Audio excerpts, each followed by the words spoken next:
Bonjour! Alors, je vous montre comment faire une assise de profil avec le Koala Baby Care. Donc, on enfile la bestiole. Hop, hop, hop. Voilà. Hop, hop. Voilà. Alors, vous aurez remarqué que vous avez une croix sur votre torse avec ce que je vais appeler le pan du dessous, couche numéro 1, que je vais venir bien serrer contre moi. Hop, et couche numéro 2, que pour le moment je laisse relativement lâche, je viendrai la serrer par la suite. Je dis bien relativement lâche. Je vais dans un premier temps prendre mon bébé. Hop là, voilà. Bébé va venir se placer en assis de profil dans ma première couche, donc ma couche du bas. Alors pour ça, je viens le placer dans mes bras, un petit peu comme si vous le portiez à bras en fait, mais vous le portez bien haut sur votre torse. Voilà. Et ce que je vais faire, hop, vous pouvez dégager un petit peu votre chemin. Ce que je vais faire, c'est qu'avec ma main, je vais venir chercher mon pan et je vais venir, hop, tirer dessus pour venir y glisser mon bébé, comme dans un petit hamac. Je tire bien. Le but du jeu, c'est, et je vais le montrer ici avec mon poupon, qui est pas trop compliqué, je vais devoir avoir du tissu entre moi et bébé pour venir bien le soutenir dans son hamac, mais il faut que le tissu qui soit ici remonte bien jusqu'à ses épaules, même il peut venir un tout petit peu le recouvrir. Donc là, par exemple, c'est pas assez. Donc je vais devoir soutenir mon bébé et hop, tirer là, sur le t-shirt, sur le pan, pour venir faire voyager le tissu et qu'il vienne bien hop, englober mon bébé. Voilà. N'hésitez pas à prendre le temps qu'il vous faut pour arriver à ce résultat-là. Voilà, vous voyez que je pourrais même accrocher facilement les pans ici. Voilà. Hop, je peux avoir un temps de transition pour que mon bébé se laisse aller ou se calme. Ici, attention à bien venir jusqu'au creux de genou. Ça va être nécessaire pour soutenir les petites fesses de bébé. Ces fesses sont ici. Voilà. Alors, ensuite, je vais venir passer le second pan.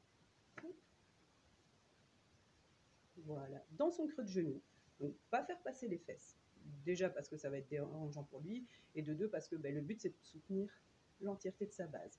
Donc au niveau des fesses, et je vais venir hop, appliquer une seconde couche sur mon bébé pour bien le maintenir.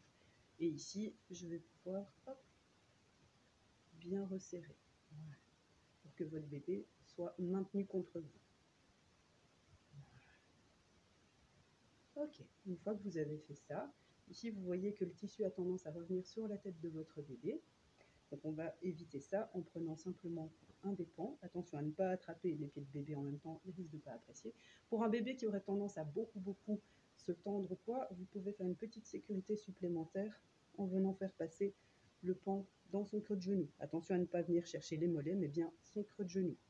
Voilà, pour venir mettre une petite pression supplémentaire à ce niveau-ci. Si vous n'avez pas ce problème-là, vous pouvez passer sur le côté ici. Hop, et je vais venir faire passer mon pan hop, pour bien dégager la tête de mon bébé. Ici, de ce côté-là, vous avez vu que j'ai ce pan qui peut servir à soutenir sa tête. Ça ne sert à rien de le déployer vraiment sur sa tête. Vous verrez que bien assis, la tension que vous avez ici va déjà soutenir sa tête. Mais si vous avez par exemple besoin de vous pencher ou quoi, ça peut être un bon allié pour hop, venir lui maintenir sa tête. Attention à ce que le visage soit toujours bien dégagé et que bébé ne soit pas embêté justement par la tension qu'il y a dans le tissu. Attention aussi à ce que l'enfant soit bien vertical, comme il est ici, et non pas hop, en berceau. Ici, le bébé risque de se tasser dans le fond de la poche et d'avoir les voies respiratoires obstruées. Du coup, hop, bien penser à mon bébé est en assise de profil et non pas en berceau. Voilà. Hop. Ok.